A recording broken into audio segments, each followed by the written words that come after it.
అందరికీ నా ఉద్యమాభినందనలు.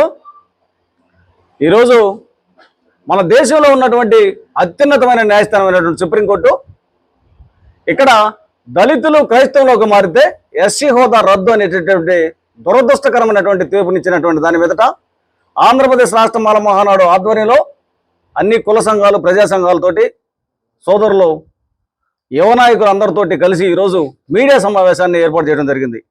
వాస్తవంగా 4-5 రోజుల నుంచి అందరూ ఈ సోషల్ మీడియాను వేదికగా మీడియా సమావేశాలు కొంతమంది పెట్టి ఈ యొక్క దురదృష్టకరమైనటువంటి సుప్రీంకోర్టు తీర్పును ఖండిస్తూ వ్యతిరేకిస్తూ మాట్లాడుతూ ఉన్నారు. అయితే వాస్తవంగా ఈ దేశంలో సుమారుగా 80% మంది మా దళితులు, మా మాలామాదిగులు, మాలామాదిగేతర కులాలు, మా ఎస్సీలో ఉన్నటువంటి 59 ఉపకులాలు 80% మంది ప్రార్థనలకు వెళ్తూ ఉంటారు.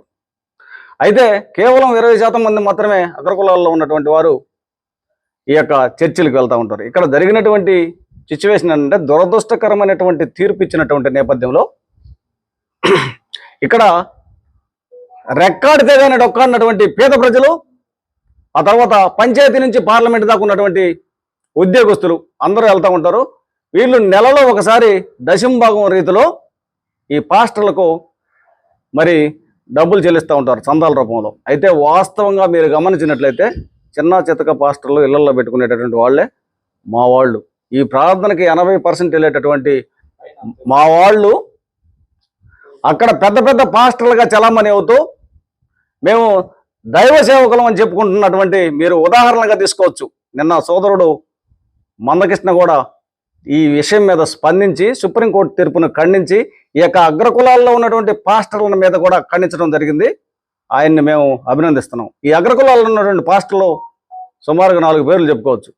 అనిల్ కుమార్ అని రాజశేఖర రెడ్డి గారి అల్లుడు, సతీష్ కుమార్ అని కలవర్ ఉన్నటువంటి అతను. అనిల్ కుమారు బ్రాహ్మణు, సతీష్ కుమారు మున్నూరు కాపు, ఆ తర్వాత రెడ్డి అని సుబ్బారెడ్డి అని ఇంకొక ఆయన రెడ్డి, ఆ కేఏ పాల్ అని మున్నూరు కాపు.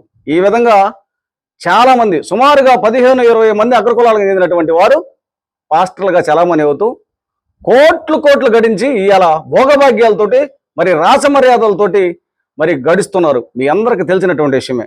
ఈరోజు దళితులు, నిరుపేదలైనటువంటి దళితులు మరి అభిమానంతో, గౌరవంతో, మరి భక్తితోటి యేసుప్రభు ప్రార్థనకు వెళ్తుంటే వీరికి అన్యాయం జరుగుతుంది, నష్టం జరుగుతుంది, ద్రోహం జరుగుతుంది.